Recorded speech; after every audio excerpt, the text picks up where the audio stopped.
মিষ্টি টক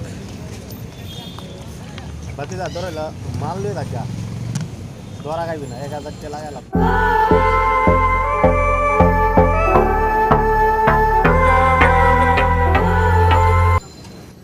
আসসালামু আলাইকুম everyone, welcome to my channel. কেমন আছেন আপনারা সবাই? আশা করি আপনারা সবাই আল্লাহ তাআলার অশেষ রহমতে অনেক ভালো আছেন। আমরা আলহামদুলিল্লাহ ভালো আছি। তো আপনাদের সামনে আরও নতুন একটা ব্লগ নিয়ে আমি হাজির হয়ে গেলাম।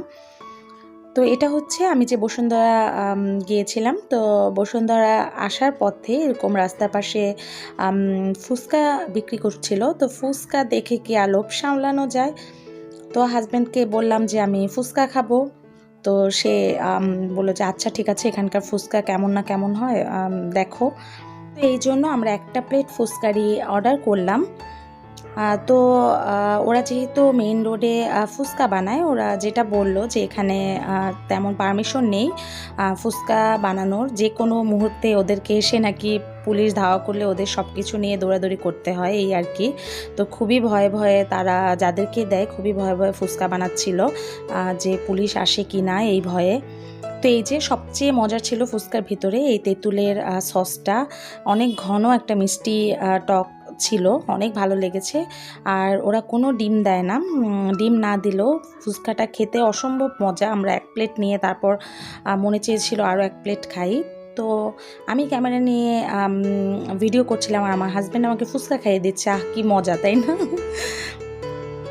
তো আমরা এখন ফুচকা খেতে খেতে আমি আমার ফ্রেন্ডসদেরকে বলে নিচ্ছি, যারা এখনও আমার চ্যানেলটি সাবস্ক্রাইব করেননি প্লিজ আমার চ্যানেলটি সাবস্ক্রাইব করবেন।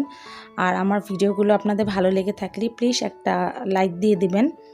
আপনাদের ভালো না লাগলেও আপনারা প্লিজ আমাকে কমেন্টস করে জানাবেন, তার কারণ আমার অবশ্যই সবার ভালো খারাপ সব কিছু নিয়ে আছে।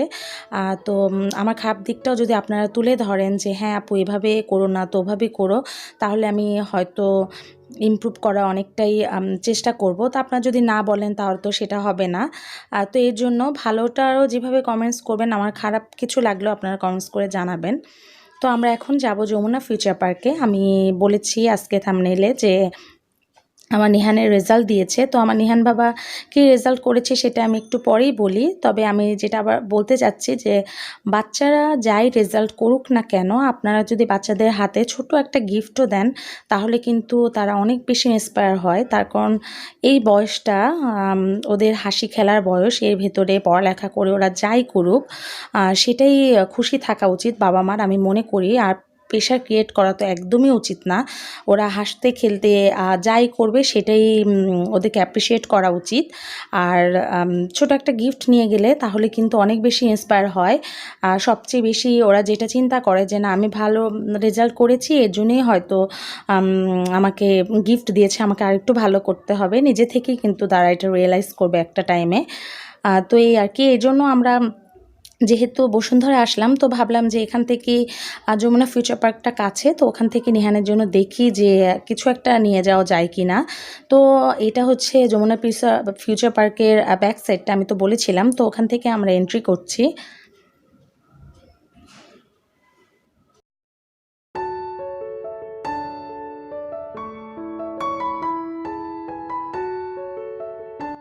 তো যমুনা ফিউচার পার্কের তো আমার আরও ব্লগ আছে, আপনারা চাইলে দেখে নিতে পারেন। আজকে আমি কোনো শপের ভিডিও আসলে সেভাবে করিনি, তার কারণ একই জায়গার ভিডিও বারবার আসলে কি দিব। তো এই জন্যে আমরা ঘুরেছি কিন্তু আমি ক্যামেরাটা অন করিনি, এই আর কি। বাচ্চাদের নিয়ে আসিনি, তাই একটু রিল্যাক্সভাবেই আমরা ঘুরেছি, ভালোই লেগেছে। আবার টেনশনও ছিল, দুটো বাচ্চাকে যেহেতু বাসায় রেখে এসেছি।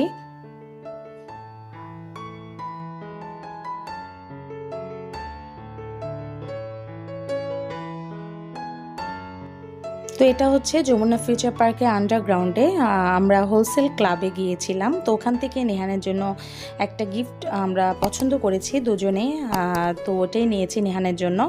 আর এখানে আমি দেখলাম এরকম একটা ক্রিসমাস ট্রি সাজানো ছিল আর অনেক সুন্দর লাইটিং করা। তো আমি ভাবলাম যে একটু ভিডিও করে আপনাদেরকে দেখাই, খুবই সুন্দর লাগছিল, এত সুন্দর লাগছিল আসলে, এত কালার ফুল লাগছিল, চারিদিক লাইটিং করা। আর বিশেষ করে ক্রিসমাস ট্রিটা যে রেড কালারের ছিল অসম্ভব সুন্দর লাগছিল। তো এই যে দেখেন পুরো উপরে লাইটিং করা, অনেক সুন্দর লাগছিল, স্টার বানানো হয়েছে খুব সুন্দর করে লাইটিং দিয়ে।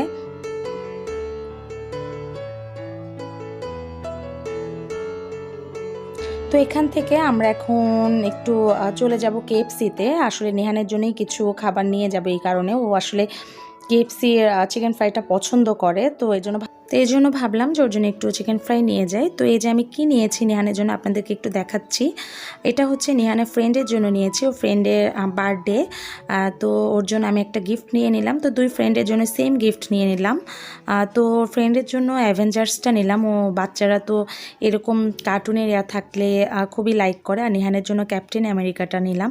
তো এটা কি আমি আপনাদেরকে একটু দেখাচ্ছি। আমরা যে ক্যারাম বোর্ড খেলতাম, তো সেই ক্যারাম বোর্ডেরই কি বলবো লিটল ভার্সন না কি আসলে। আর ব্যাক সাইডটা হচ্ছে লুডো, দেখেন।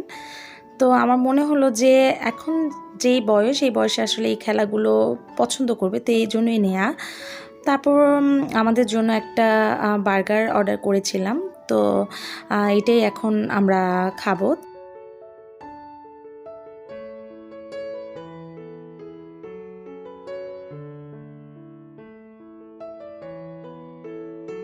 তো খাওয়া দাওয়া শেষ করার পর এই যে এখন আমরা লিফটে উঠে গেলাম। তো আমি উপর থেকে আপনাদেরকে একটু দেখাচ্ছি, মার্কেটটা পুরোই ফাঁকা, মানুষজন একদম নেই বললেই চলে, অনেক কম মানুষ ছিল।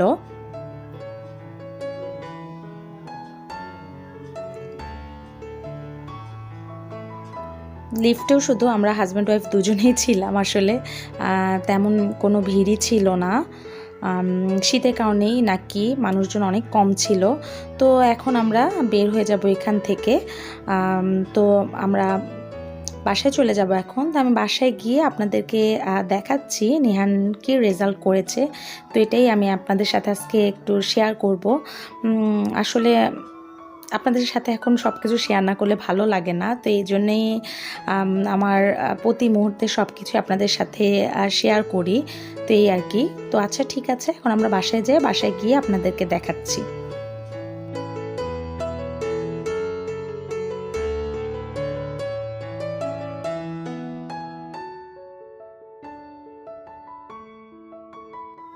তো এই যে বাসায় চলে আসলাম। তো এই হচ্ছে নিহানের রিপোর্ট কার্ড, এই যে আমার ছেলের রিপোর্ট কার্ড।